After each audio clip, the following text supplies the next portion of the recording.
શ્રીમદ ભાગવત ગીતા 14મો અધ્યાય।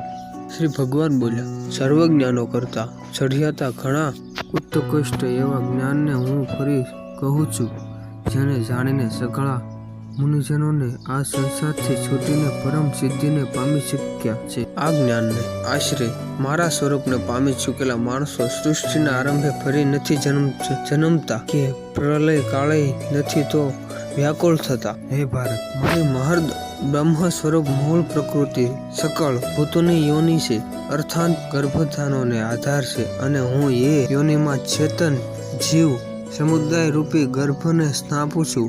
એ જડ ચેતના સંયોગમાંથી સઘળા ભૂતોના ઉદ્ભવ છે। હે કુંતી પુત્ર, વિવિધ જાતની સઘળી યોનિઓમાં જે મૂર્તિઓ શરીરધારી પ્રાણીઓને ઉદ્ભવે છે, એ પ્રકૃતિ સર્વની ગર્ભ ધારણ કરનારી માતા છે, અને હું બીજને સ્થાપનાર પિતા છું।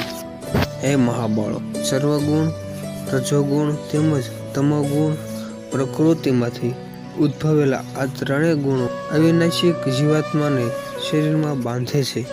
એ ત્રણેય ગુણોમાં સત્વગુણ નિર્મળ હોવાને કારણે પ્રકાશક અર્થાત તેજ પ્રગટાવનાર અને વિકાસ વિનાનો છે, છતાં એ સુખના સંગ વડે એટલે કે સુખના અભિમાન વડે અને જ્ઞાનને સંગ વડે એટલે કે જ્ઞાનમાં અભિમાન વડે જીવાત્માને બાંધે છે।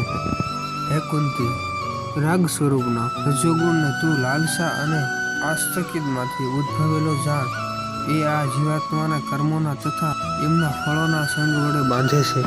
હે ભરતવંશ, સૌ દેહાભિમાનીઓને મોહિત કરનાર તમોગુણને તો તું અજ્ઞામાંથી ઉપજેલો જાણ, એ આ જીવાત્માને પ્રમાદ અંતઃકરણ અને ઇન્દ્રિયોની ફગટની શ્રેષ્ઠતાઓનું તેમજ શાસ્ત્ર વિહિત કર્તવ્ય પાલન અવહેલના કરવાનું નામ પ્રમાદ છે।